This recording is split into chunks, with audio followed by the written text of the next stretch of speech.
또 카리스마가 대단하시잖아요. 처음에는 살짝 쫄았습니다. 그리고 제가 영화 촬영하면서 특히 이 작품은 자연의 도움이 역대급으로 좀 많았던 것 같아요. 여기 영화 보셨겠지만. 그리고 아이맥스를 처음부터 약간 겨냥을 했던 지점도 있어요. 그래서 좀 더 고화질로 6.5K로 찍어서 극장에서 영화적으로 좀 영화 같은 영화를 보여주고 싶다. 그런 욕심이 좀 있었습니다. 이 렌즈 가지고 좀 더 뭐 명화적인 그림, 빗을 했을 때 그런 그림을 그리는데 훨씬 더 유리하다라는 생각을 했어요. 처음 그 대했던 대본은 완전히 그냥 오락 영화였어요. 오락 액션 활극. 그때 우연치 않게 또 제 아내가 그 박경리 작가의 그 토지를 한번 읽어보라고 해서 제가 그 책을 읽고 뭔가 좀 가닥을 잡았어요. 이 영화를 우리가 촬영하고 나면 해마다 8.15 광복절, 3.1절 되면 맨날 틀어질 건데 정말 부끄럽지 않은 작품을 만들고 싶다라는 그런 욕망을 가지고 이 영화를 촬영을 했어요. 단 한 카트도 부끄럽지 않은 영화를 찍고 싶었어요. 근데 그거를 이제 편집이 됐었는데 500만 이후에 푸시는 건가요? 뭐 500만이 아니더라도 뭐 계속 네. 뭐 풀면 되죠. 여러분 그 이동욱 씨랑 현빈 씨가 그 투자 봤죠, 그렇죠? 어떤 그런 침묵 그런 거예요, 그러니까 뭐 그때까지 살아있을 수 있겠나 그러면서 갑자기 담배만 그 담배 연기가 연기를 하죠, 막 이렇게. 여러분 영화 재밌게 보셨죠? 네, 오늘 저는 하얼빈과 함께 그리고 촬영 감독님 모시고 여러분들과 관객과의 대화 이어갈 배우 연구소 소장 백은하입니다. 반갑습니다. 여러분 큰 박수 주시면 오늘 보신 이 영화의 감독님, 우민호 감독님 그리고 촬영 감독님 함께 자리하시겠습니다. 큰 박수 부탁드립니다. 네, 홍명태 촬영감독님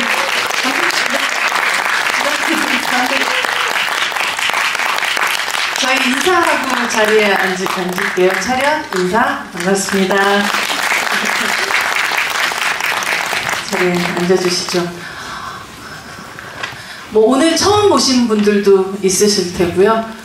저 같은 경우도 요 정도 사이즈에 관해서 한번 보고 다시 아이맥스에서 보면서 오랜만에 정말 시네마의 충심이 이렇게 스멀스멀 올라왔었던 그런 영화였었던 것 같아요. 감독님, 관객분들에게 우민호 감독님부터 인사 한 말씀 부탁드립니다. 예, 안녕하세요. 감독 우민호입니다. 반갑습니다. 오늘부터 한판하고 오더라고요. 아주 그냥 영화와 너무 어울리는. 예, 하여튼 찾아주셔서 감사드립니다. 예.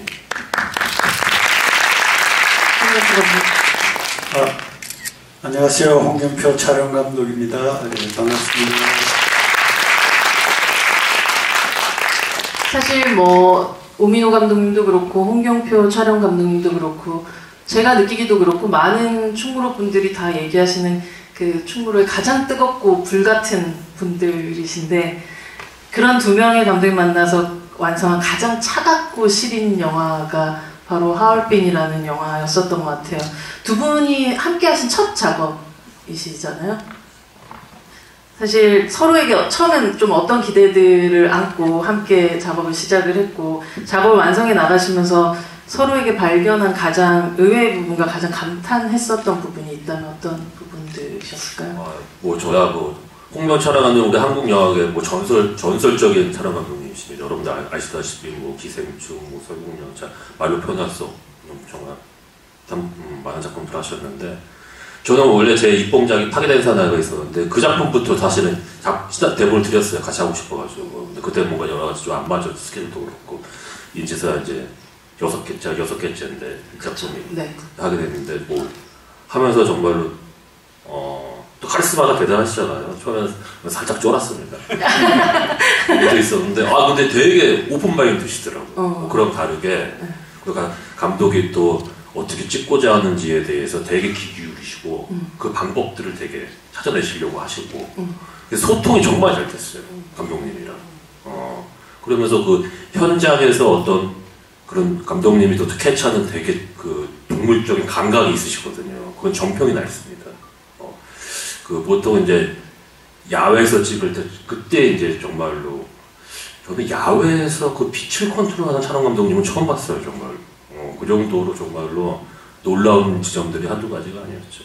어마어마한 빛에 특히나 자연광 위에서는 거의 그렇죠. 날아다니시는 네. 분이시잖아요. 네. 네. 그리고 자꾸 이렇게 그러니까 자체가 자연을 하되 되게 잘 활용하세요. 그리고 뭔가가 이렇게 되게 감각적으로 스크린 그 화면에 그걸 다 담으세요. 그리고 항상 감독님이 현장에 계셨을 때 항상 뭔가가 이렇게 왔어요. 눈이 온다거나 눈이 엄청 왔어요.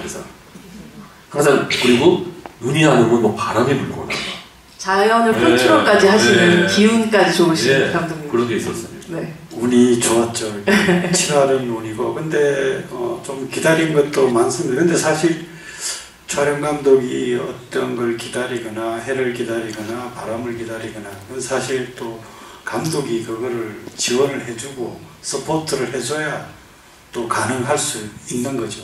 어떤 감독들은 못 참고 그냥 넘어가는 경우가 많습니다. 근데 우민호 감독은 그런 부분에 대해서 믿고 또 기다려주고 그래서 이 작품 특히 좀 자연 로케이션이 워낙 많은 영화인데 그런 것들에 좀 좋은 것들을 좀 얻을 수 있지 않았나. 그리고 제가 영화 촬영하면서 특히 이 작품은 자연의 도움이 역대급으로 좀 많았던 것 같아요. 여기 영화 보셨겠지만 눈들이 영화 시작부터 눈들이 기대하지 않았던 눈들이 계속 와줘서 화면을 채워줘서 그게 되게 이 영화 톤을 만드는데 결정적인 역할을 했고요. 그거는 뭐 제가 촬영을 잘했다기보다 어떤 그게 정말로 많았던 작품이라고 생각합니다. 하늘에 계신 누군가들이 도왔던 그런 이 작품 하면서 그걸 믿게 됐어요.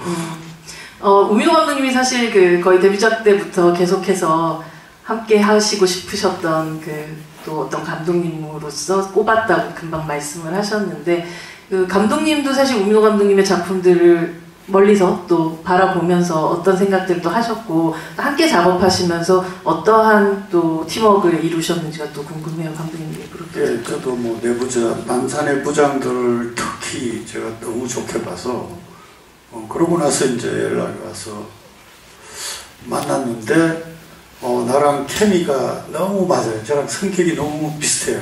근데 원래 사실 비슷한 사람들이 좀 안 맞지 않아요? 안 맞죠. 근데 잘 맞아요. 그게 좀 특이한 케이스예요. 되게 판단력도 빠르고 우리 서로 주저하는 게 없어요. 이렇게. 그리고 어떤 걸 보는 눈이 비슷해요. 그래서 공간을 뭐 로케이션 스카우팅을 가든 어떤 화면을 보여주거나 이럴 때 되게 빠르게 움직여요. 그런 것들이 너무 나랑 잘 맞아서 그게 좀 특이하게 생각했어요. 사실 봉준호 같은 케이스는 반대에 있거든요. 네. 묵직하게 그냥 근데 우민호 감독 묵직하지 않다는 뜻은 아니시죠? 그건 아닌데 되게 빠르게 다 하시거든요. 근데 봉준호 감독은 그런 면에서 빠르다기보다는 좀 느리죠 약간.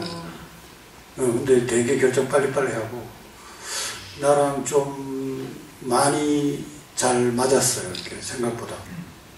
사실 세트 안에서 그 세트의 공간을 통제하는 방식을 거의 봉준호 감독님이 만들어내는 것들은 또 거의 뭐 신에 가까운 수준의 어떤 그런 것들 보여주는가 하면 말 그대로 말씀하셨던 그 빠른 판단력이라는 것은 로케이션에서 굉장히 필요한 또 어떤 미덕이 아닐까라는 생각도 들거든요. 네. 그리고 기다려줄 땐 또 기다려주고 그리고 저를 정말 100% 믿고 해줘서 그게 너무 고마웠었죠.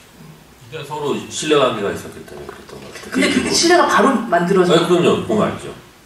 그거 느껴지는 거니까. 그리고 감독님도 그렇고 저도 그렇고 이렇게 솔직한 편인 것 같아요. 현장에서. 그래서 그거를 이렇게 다른 얘기를 못해요. 싫으면 싫다, 좋으면 좋다. 딱딱 얘기가 되니까는. 근데 좋다는 지점들이 이제 공통 지점이 많았던 거죠. 돌려서 가지 않고 직진으로 가는. 단 한마디도 우리 돌려서 얘기하는 것이 싫으면 싫다, 좋으면 좋다, 빨리빨리. 그래서 그게 빨리 결정이 되는 것 같아요. 그리고 이번 또 로케에서는 분명 방금 말씀하셨지만은 이게 이제 여러분 영화 보셔서 아시겠지만은 이 안중근 장군께서 그 하얼빈 역에서 그 총을 쏜 시간은 한 1분 정도도 안 돼요, 사실. 근데 그 순간을 위해서 정말 얼마나 많은 시간을 인내하고 견뎌내면서 거기까지 가셨겠습니까? 그 전에 이제 희생당한 헌신하신 수많은 동지들의 그 희생 위해서. 그래서 이 영화는 저희들이 뭔가 그런 걸 조금이라도 해야겠다는 생각을 좀 해가지고, 저도 다른 작품 현장에서는 좀 이렇게 기다리다가 저도 이제 빨리빨리 좀 하자 이러는데, 이 현장에서는 빨리빨리 하자는 얘기를 안 했던 것 같아요. 계속 뭔가를 기다렸던 것 같아요. 그러니까 영화적인 선택 그 너머의 무언가의 마음 같은 것들이 작동했던 그렇죠. 영화였던. 그래서 그런 마음과 그런 자세와 그런 정신이 이 영화에 좀 담겨지길 바랬어요. 우리의 그런 자세와 태도와 정신. 아마 그 태도와 정신이 여러분들에게도 고스란히 좀 전달이 됐을 거라는 생각이 들기도 하고요. 또 이 영화를 보면서 저는 와, 이건 정말 큰 스크린에서 봐야 되는 그런 작품이다라는 생각을 다시금 했고, 우리에게 다시금 시네마라는 것이 왜 필요한가에 대해서 다시금 생각하게 했던 그런 작품이기도 했던 것 같아요. 아무래도 이번 또 촬영 자체는 또 이 촬영 감독으로서 이 영화의 내용을 떠나서 내용 이상으로 또 비주얼 안에서 보여주고자 하는 야심과 혹은 목표 같은 것들이 또 분명하셨을 거라는 생각이 들거든요. 이미 또 많은 분들이 알고 계시겠지만, 그리고 또 현빈 씨가 하도 그 카메라 기종까지도 항상 얘기를 하시더라고요. 이런 어떤 아리 알렉스와 655를 선택하셨던 어떤 이유들과 그것의 어떤 목표들에 대해서 감독님께도 여쭤보고 싶습니다. 네, 영화 시작 때부터 좀 스펙타클한 영상을 찍고 싶었던 이유도 있고요. 그리고 독립군들을 그룹샷으로 찍었을 때 퀄리티가 보장이 돼야 인물이 조금 멀어도 선명하게 보이는 지점이 있어서, 그리고 아이맥스를 처음부터 약간 겨냥을 했던 지점도 있어요. 그래서 좀 더 고화질로 6.5K로 찍어서 극장에서 영화적으로 좀 영화 같은 영화를 보여주고 싶다, 그런 욕심이 좀 있었습니다.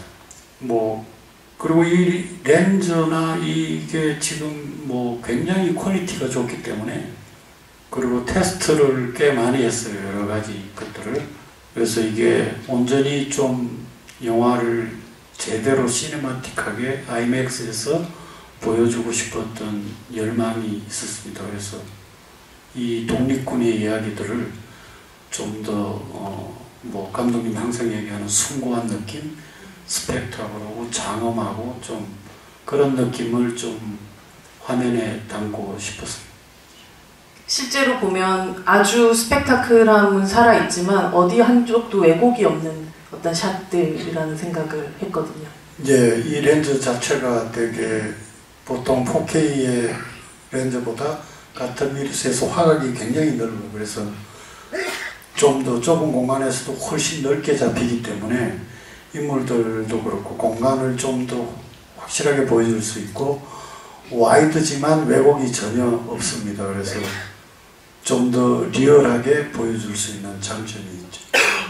단순히 렌즈의 선택이 결국은 이 영화에서 보여주고자 하는 방식의 선택이기도 했다는 생각이 들거든요. 인물들을, 예. 혹은 이야기를. 네. 그리고 렌즈의 콘트라스트도 되게 좋아서 그러니까 이 영화를 감독님하고 컨셉을 잡았을 때 카라바치오나 렘브란트나 어두운 곳에서 빛을 했을 때 이 렌즈의 특색이 좀 있습니다. 이게 어떤 특색이 가장 큰가요? 우리가 이제 흔히 좀 하는 말로 빛을 먹는다 그러는데, 렌즈가 굉장히 어두운 렌즈죠, 쉽게 얘기하면. 그래서 빛을 많이 줬는데 이 렌즈로 찍으면 이 빛들이 어디로 갔는지 다 없어지는 느낌, 어두워 보이는 느낌. 그래서 이 콘트라스트나 이런 것들이 미세하게 있어요. 그래서 그 조절을 되게 잘해야 되는데 그 대신 퀄리티가 되게 좋아요. 그래서 그런 미세한 것들을 제가 기생충 때 작업하면서 이미 경험이 있어서 이 렌즈 가지고 좀 더 명화적인 그림, 빛을 했을 때 그런 그림을 그리는데 훨씬 더 유리하다라는 생각을 했어요. 우민호 감독님, 이 안중근 장군이 이토부 히로부미를 척결했던 날이 1909년 10월 26일이고 전작이었던 남산의 부장들에서 박 대통령이 총살당한 날이 79년 10월 26일, 정확하게 70년 전 같은 날이었어요. 되게 음지에서 일하면서 양지를 지향한다는 이 남산의 부장들에서 정말 음지에서 투쟁하면서 양지로 또 발걸음을 옮기는 또 그런 새로운 사람들, 독립투사들이 나오는 이런 이야기를 했다는 게 바로 이어져서 다음 작품이 이렇게 이어진다는 게 좀 우연이라고 하기엔 너무 운명적이고 필연적인 것 같다는 생각이 드는, 어떤 생각하고 또 만드셨는지 궁금합니다. 남산의 부장들이 이제 곳에서 나오긴 하는데 네. 10월 26일 날. 근데 제가 이 안중근 영화를 할 줄은 그때는 전혀 생각을 안 했죠. 상상도 못했고 그냥 정말 운명처럼 다가온 것 같아요. 맨 처음에 이 작품이 그 시나리오가 대본이 이제 제작사에서 갖고 있던 거를 저한테 한번 제안을 한번 한 적이 있었는데 저는 이제 못하니까, 왜냐면 뭐 여러분들 아시겠지만 제 전작들이 대부분 다 이상하거나 좀 네? 좀 나쁜 사람들이 있잖아요, 좀 많이. 그래서 이렇게 어떤 선의를 가지고 정말 나라를 위해서 희생하시고 헌신한 분들을 제가 다루기가 좀 부담스러웠어요. 어떻게 할지도 잘 몰랐고. 그러다가 우연치 않게 그 서점에서 이제 안중근 의사 평전을 읽어보게 됐는데, 그게 저한테 오는 어떤 무게감과 그런 어떤 느낌이 있어가지고, 그때 다시 이제 제작사에 혹시 감독 구했느냐고 물어봤죠. 근데 못 구했더라고요. 근데 감독 구하기 아마 어려웠을 거예요. 어떤 감독이 그걸 덤비겠습니까? 뭐 잘해야 볼 줄 텐데. 그래서 대본을 읽어볼 수 있겠냐 해서 대본을 봤는데, 처음 했던 대본은 완전히 그냥 오락 영화였어요. 오락 액션 활극. 그래서 나는 그렇게 이렇게는 못하고, 근데 내가 원하는 어떤 색깔로 되게 묵직하게 찍고 싶은데 거기에 동의하겠다고 해서 그렇게 시작한 겁니다. 그리고 대본을 고치기 시작하는데 잘 손에 안 잡히더라고요. 정말로. 몇 번 계속 포기를 하려고 했는데, 그때 우연치 않게 또 제 아내가 그 박경리 작가의 그 토지를 한번 읽어보라고 해서 제가 그 책을 읽고 뭔가 좀 가닥을 잡았어요. 홍 감독님 경우는 이 시나리오를 처음 받았었을 때 이게 우리가 흔히 모두 알고 있는 안중근이라는 사람을 이렇게 다루었기 때문에 난 이 작품에 함께 참여하겠다라는 마음 같은 것들이 들었던 다른 지점들 같은 게 있으셨어요?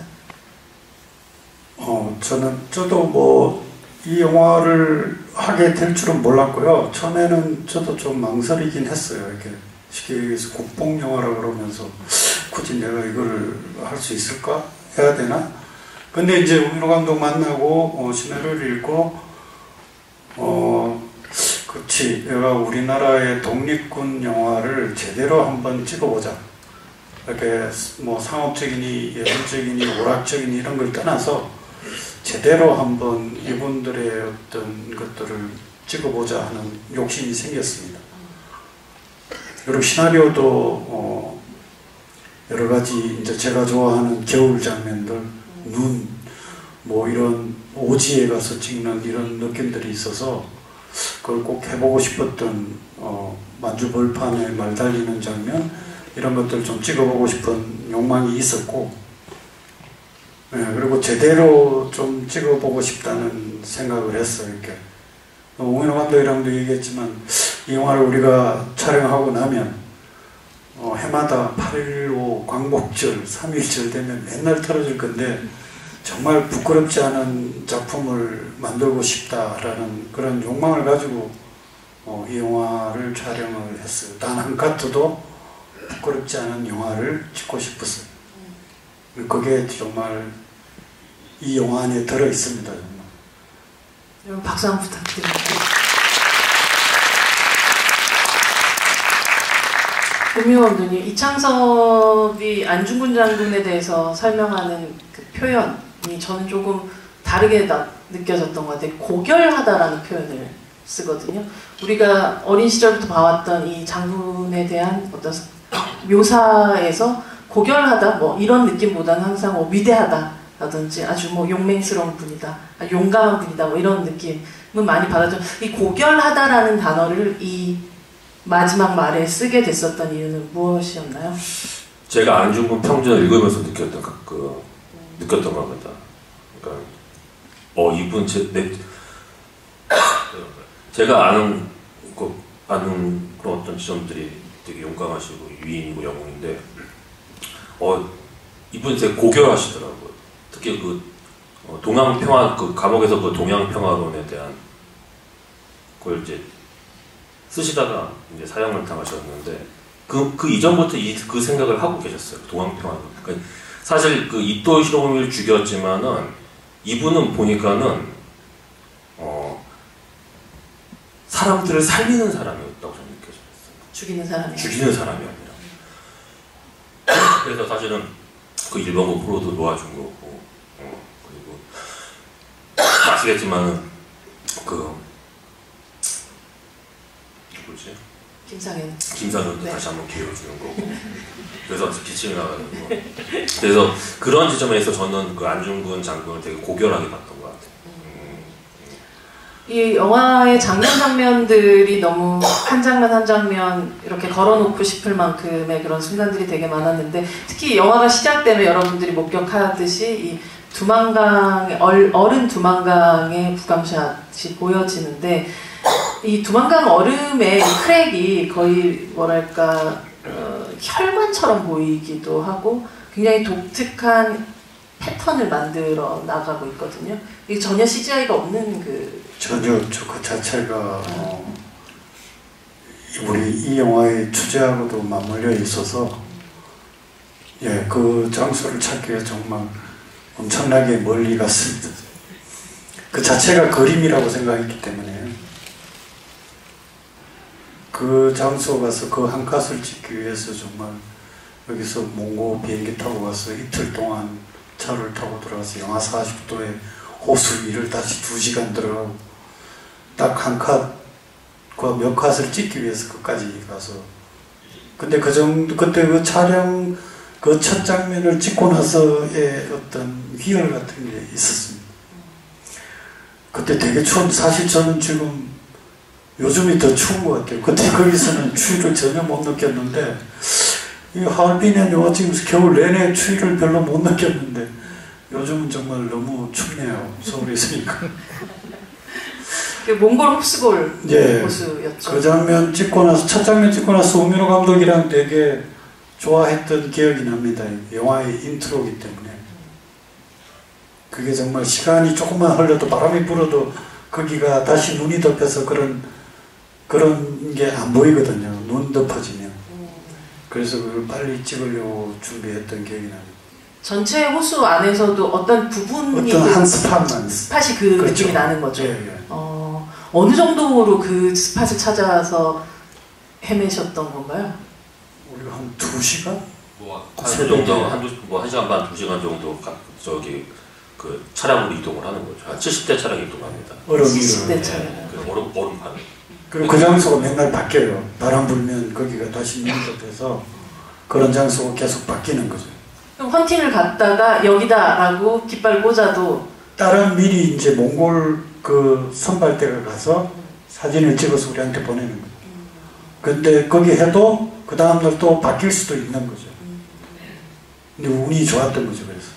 그러니까 이제 그런 과정들이 어떻게 보면은 저는 그 안중근 장군이랑 그 독립군들이 그런 과정보다 더 혹독한 고난을 겪으셨다는 거죠. 하얼빈까지 가기가 말을 타고 가던 기차를 타고 가던 걸어가던 계속 지금 이제 나라는 다 빼앗긴 상태에서 한 평도 없고 그 광활한 이국의 땅에서 그 황폐한 땅에서 막 계속 갔단 말이죠.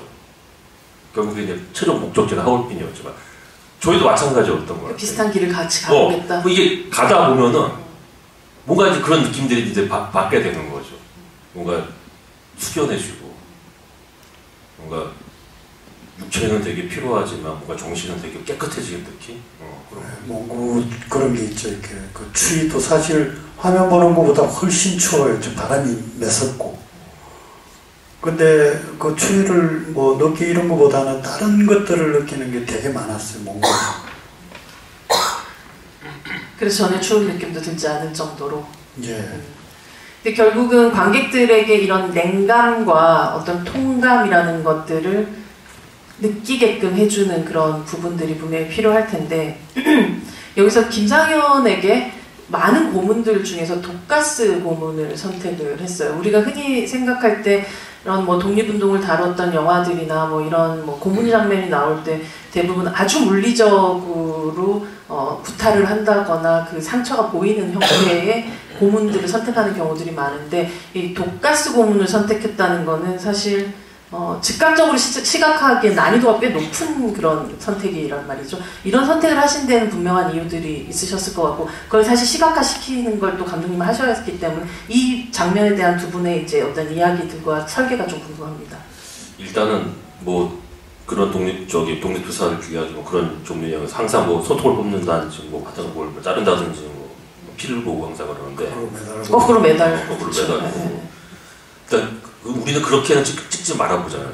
뭐 다들 이렇게 찍으니까 어떻게 하면 달리 찍을 수 있을까 그러다가 731 모델을 연상하게 된 거죠. 거기서 이제 생체 실험도 하고 가스 실험도 했다고 하니까 물론 그 이전이긴 한데 그걸 해서 우리는 뭐 가스로 한번 이렇게 해서 아마 뭐 저희 영화에서 가장 밝게 찍은 것 같아요. 그렇죠. 네. 근데 거기가 실제 그 라트비아의 러시아 교도소였는데 그 안에 그런 공간이 있었어요. 그래서 이게 무슨 공간이지? 거기 뭐 병원 그것도 놓여 있고 막 이래서 우리는 이제 감독님이랑 같이 해서 가스실로 하면 좋겠다라고 해서 정확하게 거기가 예전에 라트비아가 러시아의 식민지였거든요. 러시아전이 소련이지, 그러니까 소련의 식민지였어요. 그때 그 KGB가 이제 사람들 거기 투옥시키고 고문하던 네, 그걸로 유명한 그 교도소예요. 그리고 그 장면을 감독님이 얘기했지만 고문 장면의 핵심은 역시 고통이거든요. 얼마나 가장 잔인하게 그 고통을 느끼는 걸 관객한테 전달하는 게 뭔지 그거를 어떻게 전달할까를 고민하면서 그 장면을 저걸 했던 것 같아요. 다행히 거기 배우가 또 너무 연기를 잘해줘서 컷을 나누지 않고 갔던 것 같아요. 사실 정말 조우진 배우의 연기가 그 다른 어떤 것들의 통감보다 그냥 그 얼굴 자체가 우리 관객들에게 아픔을 느끼게 해줬던 그런 연기였었던 것 같아요. 그거는 지금 감독님 얘기하셨지만 거기 컷 분할이 없습니다. 그냥 풀샷 하나인데 딱 버티기는 풀샷인데 왜 그러냐면 감독님이랑 뭐 배우 조우진 배우라고 나라도 얘기했지만은 이건 얼굴보다 몸이 중요했어요. 몸이. 그 김상현의 몸. 그 고통을 느끼는 몸. 그렇기 때문에 저희가 그냥 딱 풀샷으로 다 그냥 원컷으로 끝냈죠. 개처럼 묶여서 고통받는. 사실 모리가 지나가다가 처음에 이렇게 비명을 듣는 장면이 나오는데 관객들 같은 경우 밀정의 정체가 누군지를 모르는 상태에서 멀리서 비명 소리를 듣게 되는데 그게 비명은 조우진 배우의 것인가 아니면 관객들이 조금 헷갈릴 수 있도록 조금 뭔가를 섞은 것 같은데요, 믹싱했을 때. 박정민 배우가? 아니, 다른 배우들과 좀 섞었어요. 여기 뭐 장면에서 보면 정말 첩보 영화에 되게 존 르카레의 뭐 그런 원작의 영화들 같은 경우에 보여줬었던 굉장히 서늘함 같은 것들도 있고 감독님 말씀하셨던 것처럼 정말 이 바로크 화가들이 그렸던 그림들 같은 그런 그걸 바로 떠올리게 하는 어떤 빛과 어둠에 대한 극명한 대조 같은 것들도 보여주기도 하는데 두 분이 이제 함께 작업을 하시기 전에 만드셨던 어떤 이미지의 레퍼런스 같은 것들은 어떤 것들이 더 구체적으로 있으셨는지 궁금합니다. 가장 인상 깊게 본 그림은 카라바티오 그림 중에 군상화 중에 이렇게 그 제목은 생각이 안 나네요. 그림이 있어요. 마테오. 마테오는 하여튼 그런 류의 그림들이 있어요. 그래서 카라바티오 전집을 사서 저도 계속 그거를 좀 봤었어요. 그래서 그런 빛의 방향성, 그 다음에 어둠의 어떤 농도, 그런 것들 보면서 이제 그런 걸 좀 재현해 보려고 좀 노력을 했었죠. 사실 그 블라디보스토크 안가 장면에서의 그 말 그대로 빛과 어둠의 대비는 정말 반짝이는 장면이라고 생각을 하거든요. 예. 거기는 특히 이제 되게 중요했죠. 어둠에 숨어 들어가고 다시 하면서 빛을 나오고.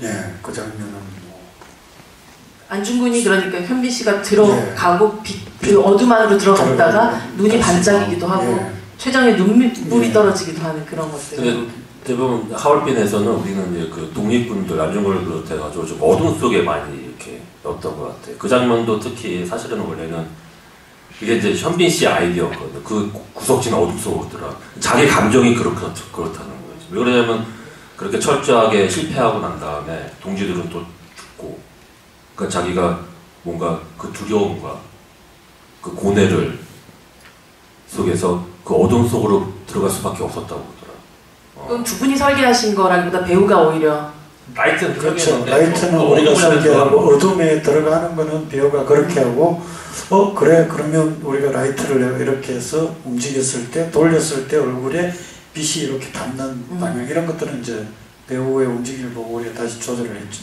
여러분이 보셔서 알겠지만 그 장면에 이제 풀샷으로 이제 끝을 내는데 마치 고위성사 하듯이 실제 안중근 의사께서 천주교 되게 독실한 신자셨습니다. 고위성사 하듯이 하고 울면서 최정 침대에 앉고 안중근이 무릎 꿇고 앉으면서 그 마지막 순간은 고개를 돌려서 그 창살에 빛을 바라봅니다. 그거는 그러니까 이 영화는 독립군들이 그 어둠의 시대의 어둠을 뚫고 계속 뚜벅뚜벅 빛을 찾는 걸어가는 그 빛을 되찾기 위해서 그건 광복에 그냥 빛을 되찾는 거예요. 이게 광복이라는 거죠. 그 빛을 보는 거. 근데 정말 그 순간에 그 빛을 보는 것도 감독님이나 혹은 촬영 감독님이 막 계산하거나 설계할 수 있는 어떤 부분들이 그런 건 아니죠. 그건 이제 그렇죠. 배우가 이제 하는 거죠. 네. 근데 그렇게 읽혀지는 거죠. 그렇죠. 근데 저 순간 현빈 배우는 그 어둠 속에서 끝까지 싸워야 합니다. 그러면서 그 빛을 딱 보고 있는 게 아주 정말 절묘했어요.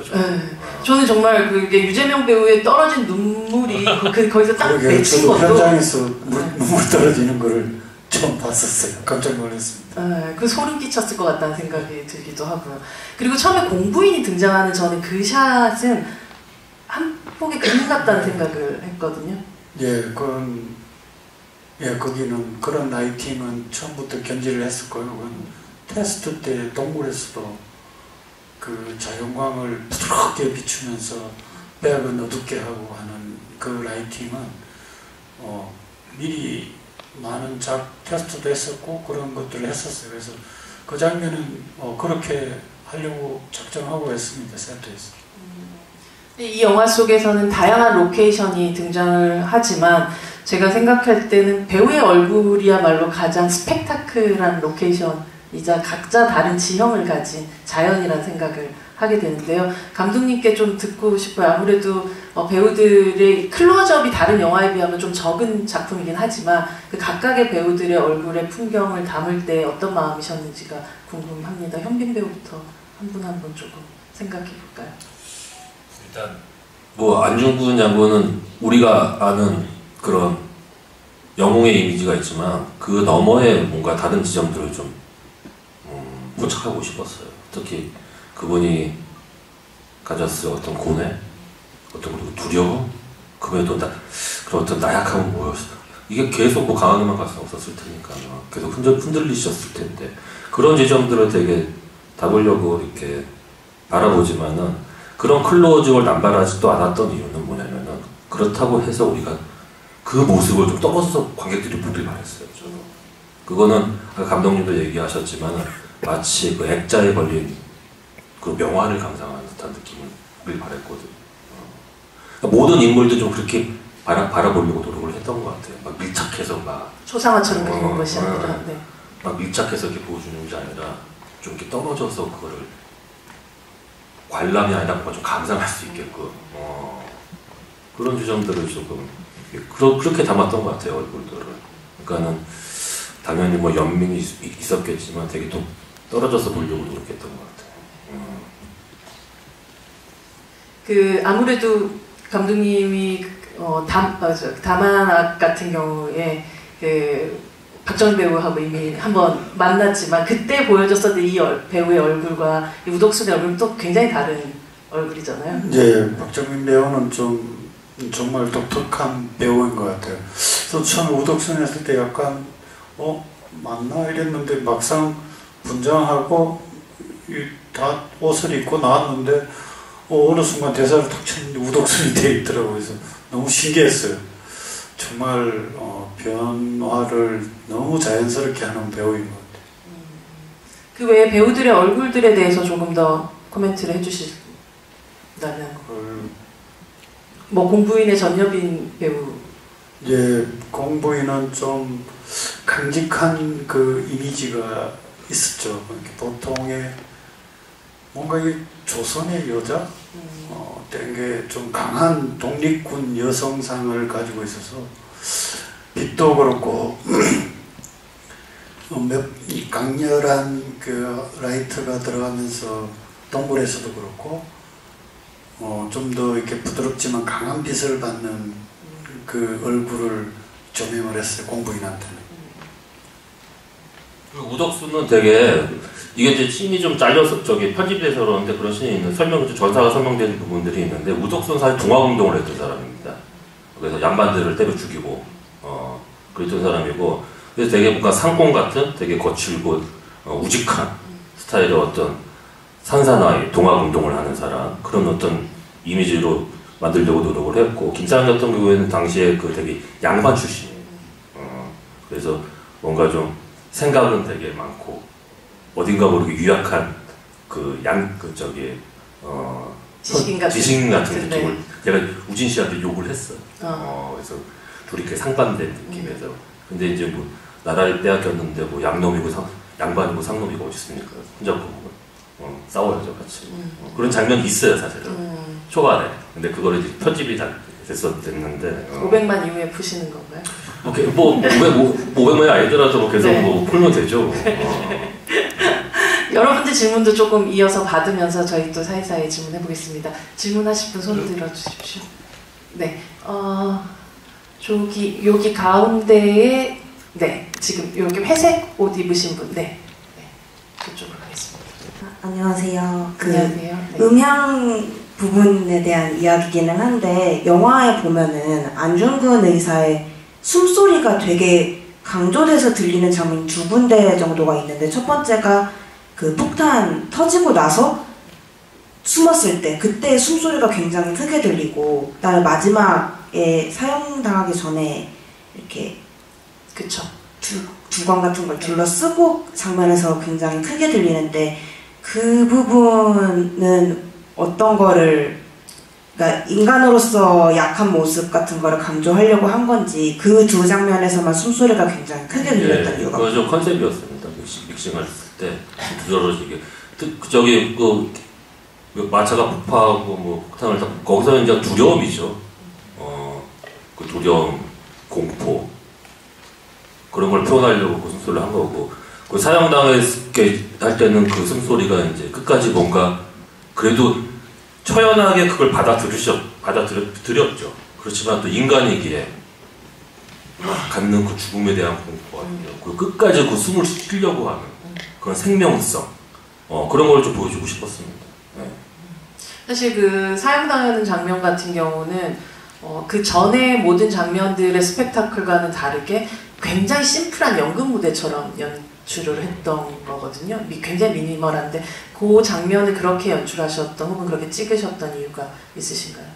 되게 심플하게 찍으려고 했습니다. 또 다른 거 보여주지 않고 오로지 그 안중근 의사만 좀 하얀 옷을 입어가지고 그분만 좀 보이게끔 다른 인물들 어둠 속에 놔두고 거기를 다 어둡게 해서 그냥 일반적인 사형 집행보다 더 다크하게 해서 흰색 옷 입고 올라가는 그 모습만 두드러지게 찍어서 담담하게 그러면서 좀 엄숙하죠 느낌이. 그 실제 그게 8개 계단인데 좀 높이 쌓은 것도 있고 굉장히 엄숙한 장면임에도 불구하고 감독님 말씀하셨던 것처럼 그냥 그 죽음을 그냥 영웅의 죽음으로 끝내는 것이 아니라 한 인간의 여전히 마지막까지도 두려움과 근데 오늘 뭐 집에 오셨으니까 뭐 또 말씀드리지만 사실 그게 이렇게 밧줄이 걸리잖아요. 사실 영화에서 보여줬던 건 이제 마지막 숨소리 하면서 이제 그 하늘로 이렇게 우리 또 제가 되게 좋아하는 장면인데 하늘에서 쭉 내려오는 그 틀다운인데 사실은 찍을 때 이 떨어진 장면까지 제가 찍긴 했어요. 근데 와 이걸 이제 편집하면서 못 보겠더라고 제가 좀. 근데 그래서 제가 결정을 한 거다. 이거는 관객들한테 보여주는 건 좀 아닌 것 같다는 생각이 들어서 편집을 한 거죠. 현빈 배우가 그러니까 거기서 떨어진 장면까지 찍었다는 찍었다는 거예요. 거죠. 물론 이제 그거는 이제 대역을 써가지고 이제 스턴트 써가지고 했지만은 떨어진 장면까지 찍긴 했죠. 그 좋은 선택이셨다는 생각을 하게 됩니다. 네. 다음 질문으로 갈까요? 네. 네. 감독님하고는 지난번에 사인도 받고. 아. 제가 지금 24일 날 개봉하고 난 뒤에 계속 한 20회 이상을 봤는데, 거의 무대상 다 쫓아다니고 했습니다. 그런데 제가 아쉬운 거는 찰리 감독님한테 첫 시작도 강가에서 걸어가는 거하고 마지막도 가까이 드론으로 찍은 거니까 아니면 장비가 차량 70대 가가지고 촬영 장비로 찍은 건지 하나고요. 첫 컷은 드론으로 찍었고요. 마지막은 픽스로 트라이포즈를 해놓고 그냥 찍었습니다. 안정감이 있더라고요. 이게 드론으로 안 찍는 것 같아가지고 진짜. 예, 그 드론 팀이 정말 잘하는 팀입니다. XM2라고 헐리우드 영화를 그냥 했던 007도 하여튼 지금 현재 제일 잘하는 팀입니다. 그래서 되게 그 팀도 되게 어려워했어요. 빨리 드론을 움직이는 거는 쉬운데 그렇게 천천히 내려가는 거는 되게 어려운 거를 한 2번 하고는 그거를 해냈죠. 그 리듬이 되게 중요해서 인트로가. 감독님한테 하나 물어볼게요. 안중근 편지 저도 읽어봤는데 그 내면적인 것을 영화에 보통 영웅시대나 뮤지컬 이런 거 보면은 그런 게 전혀 묘사가 안 되는데 이번에는 그렇게 인간적인 내면을 깊이 파헤쳤더라고요. 그걸 보고 이번에 영화는 또 색다른 면이 있다. 그 마지막 장면 목매는 그거는 진짜 잘해온 선택입니다. 그게서는 좀 많이 고객들이 많이 떨어져 나갔어요. 하늘 진짜 좋았어. 고든 모습 이런 거 촬영 끝내주는 것 같았어요.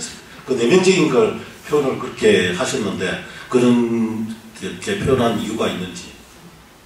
아까도 말씀드렸다시피 그런 심리 묘사를 하고 싶었어요. 전작쇼 남자의 부장들에서 제가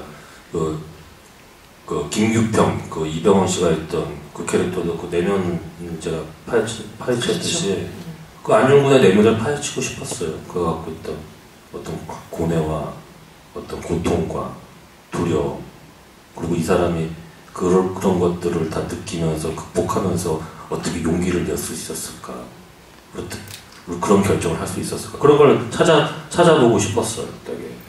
근데 아까도 말씀드렸지만 그런 게 잘 안 잡혔는데 토지를 보면서 거기에 이제 독립군들이 나오거든요. 연해주에서 그걸 보면서 뭔가 와 되게 저한테 멋있었어요. 그분들이 이렇게 만나면은 독립군들이 얘기가 없어요. 이 사람들은 내일 죽어도 이상하지 않아요. 목숨이 내놨기 때문에. 만나면은 어떤 장면이 있는데 그냥 다 단미 스타일이에요. 딱 만나면 서로가 만나면은 얘기도 없고 그냥 술만 먹더라고. 담배만 태우고 계속. 그 박경자가 그걸 묘사해요. 근데 그게 저는 되게 리얼하게 다가왔어요. 그런 걸 좀 찍고 싶었어요. 그래서 이 하얼빈에. 처음에 그들이 단지 사람들이 모여 있을 때 그 풀샷들을 봤었을 때 그 기운들이 그대로 그런 것도 있고 있죠. 여러분 그 이동욱 씨랑 현빈 씨가 그 투샷 봤죠, 그렇죠? 어떤 그런 침묵 그런 거예요. 그러니까 뭐 그때까지 살아 있을 수 있겠나 그러면서 갑자기 담배만 그 담배 연기가 연기를 하죠, 막 이렇게 그런 느낌들을 좀 잡아보려고 했던 것 같아요. 예, 정말 이 독립 투사들을 되게 멋있게 찍고 싶었어요. 진짜. 수고했습니다. 감사합니다. 저 뒤쪽으로 한번 갈게요. 네, 저 가운데 분, 네, 이렇게 뒤돌아보셨던, 네, 이렇게 가겠습니다. 질문하신 분에게는 그 8.15 연필 세트가 굉장히 저기 아마 들고 계시는데요. 되게 자개 무늬로 커버가 되어 있는 아주 아름다운 선물을 드리겠습니다. 네.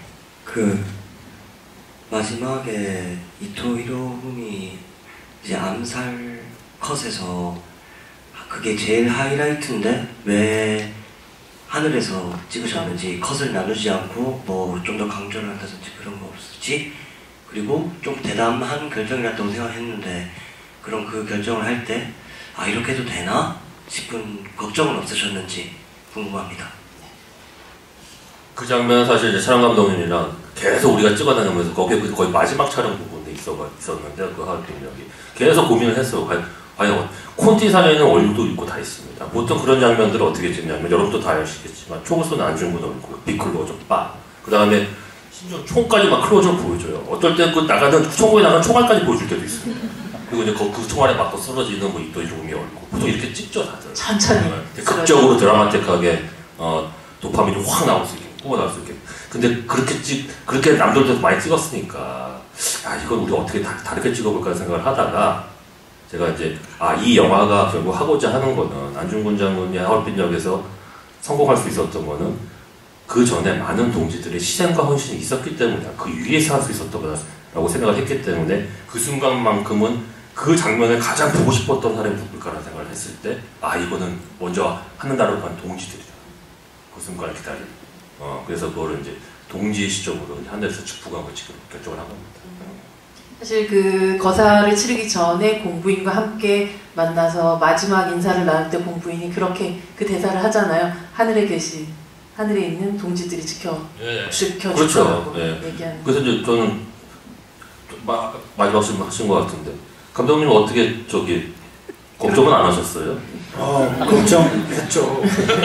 근데 그렇게 걱정 많이 안 했어요. 왜냐하면 이게 영화의 마지막에 찍힌 거고 그동안 찍었던 방식들이 있기 때문에 그 엔드에 가서 갑자기 총을 쏘고 맞고 쓰러지고 그동안 그렇게 찍지를 않았어요.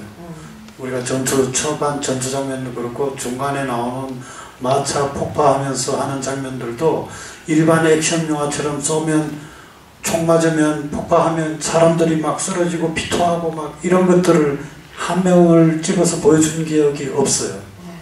못 찍어서 안 찍으시는 그렇죠. 분이 아니잖아요. 태극기 휘날리며 찍으신 분이십니다. 근데 이 영화는 철저하게 그런 것들을 배제하고 촬영을 했어요. 그래서 엔드에 왔어도 그거를 찍는 게 우메노 감독이 결정을 했지만 저도 되게 그거에 공감을 하고 그 대신에 이제 이 부감을 어떻게 잘 찍을 것인가 그림을 거의 카메라 올려놓고 세팅해놓고 움직임들까지 다 했어. 그림을 만드는 거에 집중을 했었죠. 근데 하고 났더니 정말 저희들은 괜찮다고 생각했어요. 까레오라라는 소리가 더 들리는 걸 느꼈기 때문에 전혀 후회는 없습니다. 그러게요. 그 하얼빈 역 전체에 까레아우라라는 그 말 소리만 오히려 더 잘 들리게 만들어주는 그런 샷이었다는 생각을 하게 됐던 것 같아요. 사실 이토 히로부미에 저격하니까 이토 히로부미를 연기했던 그 릴리 프랭키라는 배우의 연기에서 제가 조금 저런 연기를 한다고? 라고 놀랬었던 그 장면이 뭐냐면 이 바둑판을 이렇게 손으로 이렇게 탁 치는 그 장면이었어요.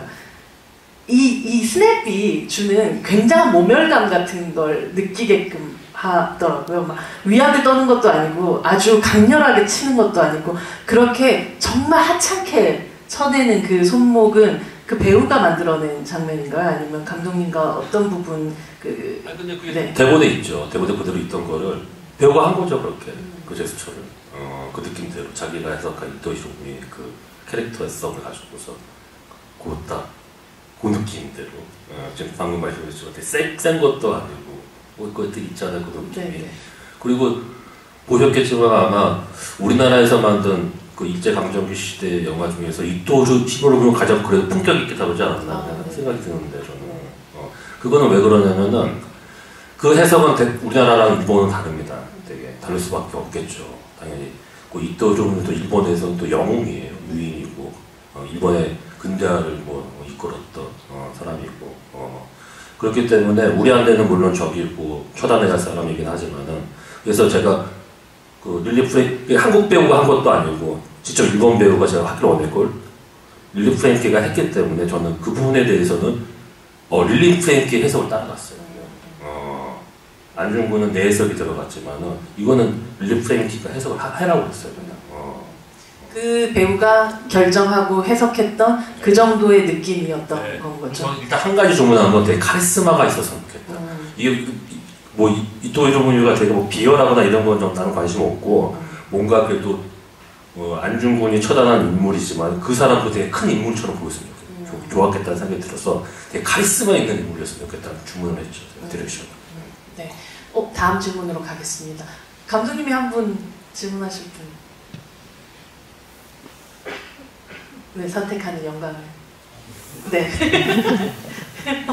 네, 이렇게. 안녕하세요. 그 토지를 읽고 쓰셨다고 해서 생각이 났는데요. 그 토지의 서문 부분과 마지막에 나오는 그 안중근 의사의 나레이션 부분이 조금 비슷하다는 걸 것인가.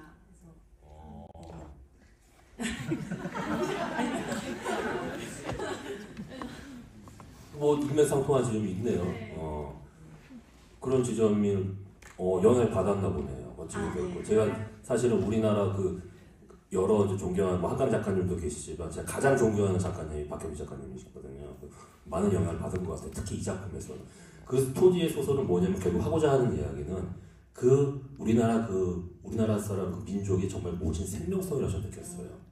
그러니까 우리나라 외세 침략이 엄청났잖아요. 그리고 뭐 6.25 내란부터 시작해가지고 민주화 항쟁 뭐 지금은 또 계엄에 그렇지만 이 모든 걸 결국 극복해 나가는 그 모진 생명성, 짓밟히면 짓밟힐수록 더 저항하고 더 일어나는 그 생명성. 저는 그걸 토지에서 딱 느껴서 그걸 딱 가져오려고 했어요. 하울베는. 그런데 서문과 굉장히 또 그러니까 지금 일맥상통하는 나 자신에 대해서 좀 언약하고 다짐하고 뭔가 마지막 그 안중근의 얼굴을 보셨겠지만은 그냥 통쾌한 얼굴이 아닙니다. 앞으로 더 고난이 있을 거라는 걸 예견하셨고 그거를 이제 나는 이제 여기까지 싸웠으니 당신들이 남아있는 사람들이 산자들이 우리 죽은 자를 대신해서 이렇게 싸워라 그 얘기예요 사실.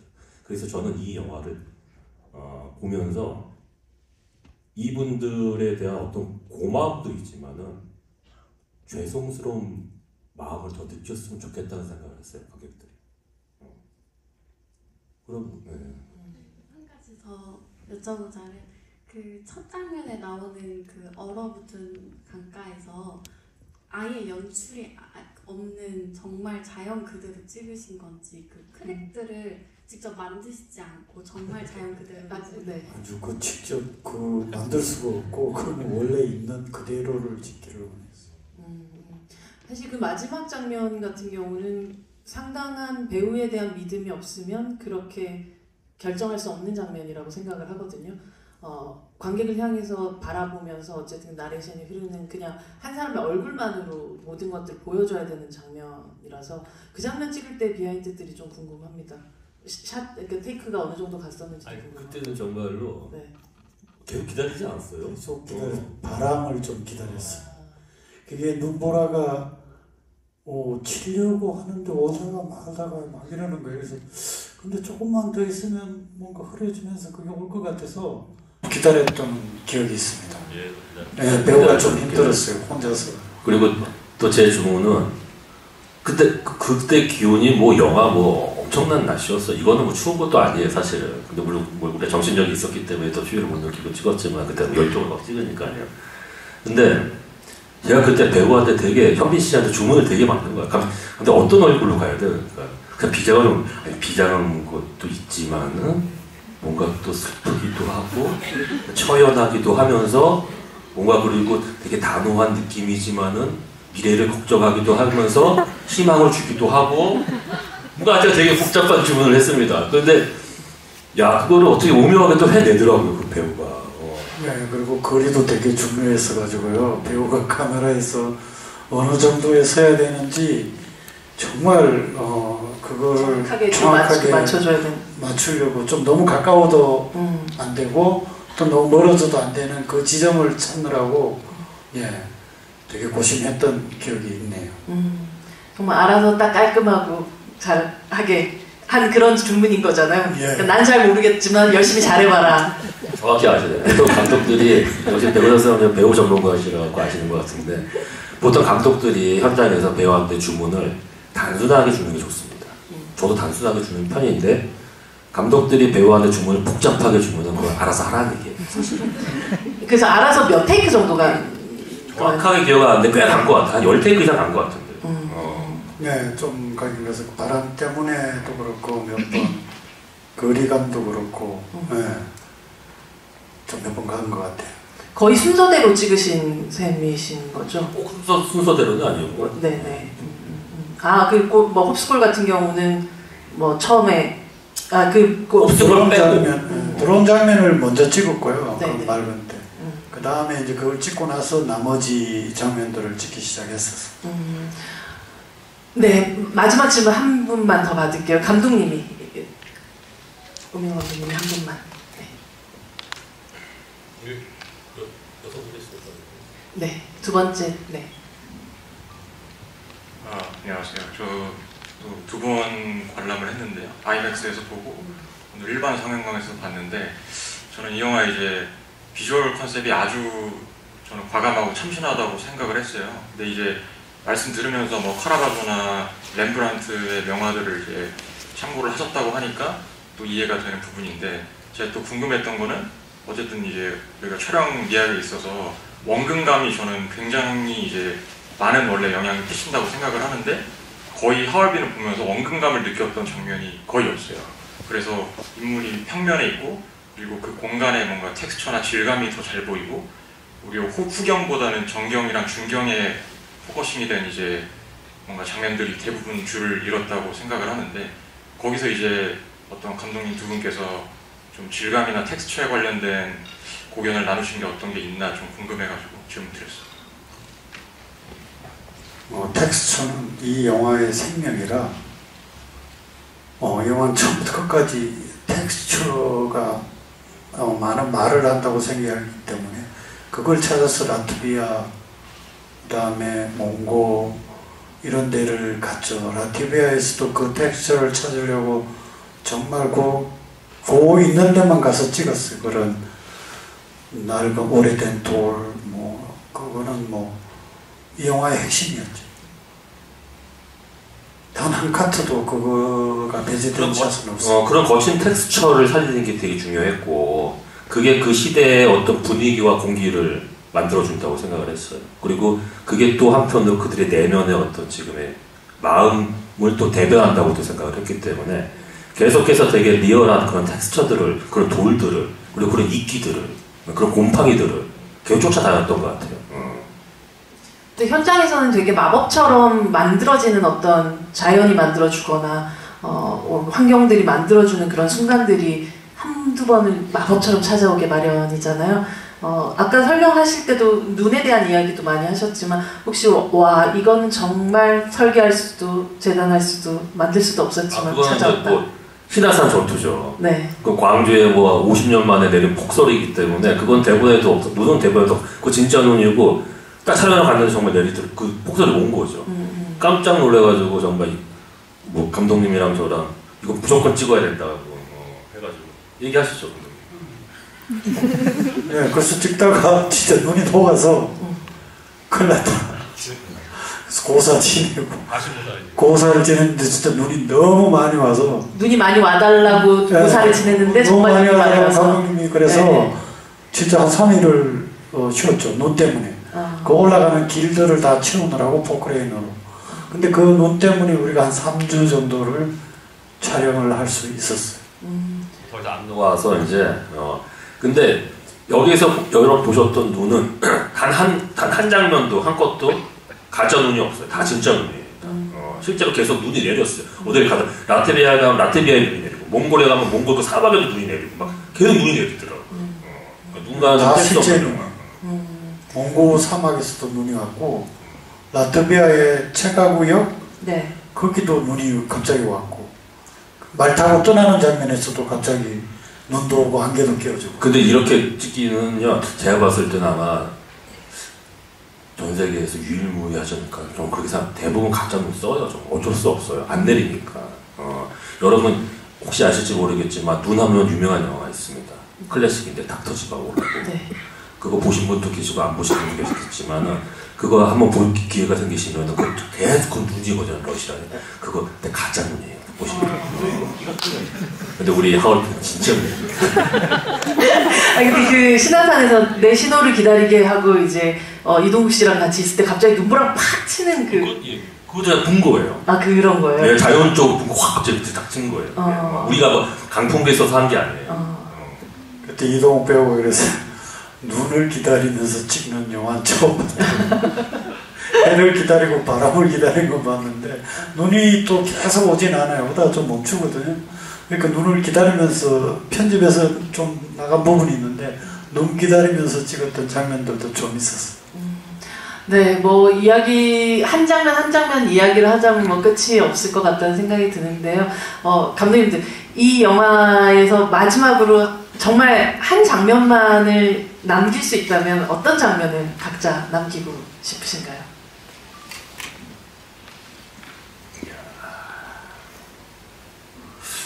아무래도 그 몽골 혹소리를 찍었던 그런 얼음판 장면이 저는 가장 인상적인 것 같아요. 그 저희 영화의 처음과 끝 이 두 장면이 아마 제일 그리고 공을 들였고 이 영화 주제와도 맞닥뜨려 있어서 그게 제일 기억에 남는 것 같아요.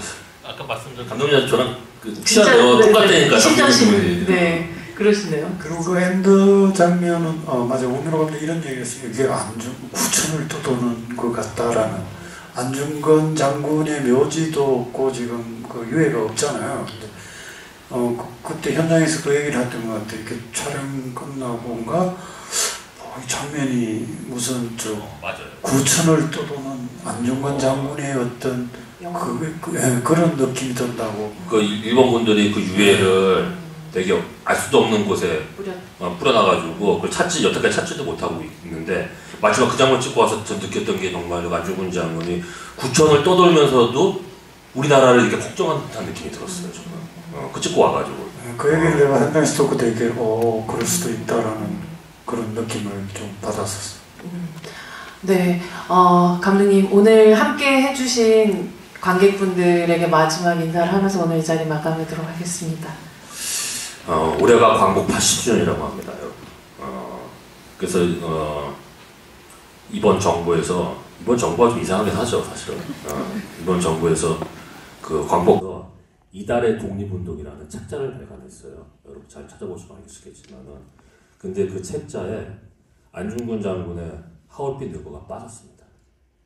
뿐만 아니라 이봉창, 윤봉길, 그리고 홍범도 장군의 그 빛나는 업적 또한 다 삭제가 됐어요. 그리고 대신 누가 올라가냐? 김한란, 김성도 대표적인 우리 친일파들의 행적이 올라왔습니다. 그럼 책자를 이달의 독립운동이 아니라 이달의 친일운동으로 하면 되죠.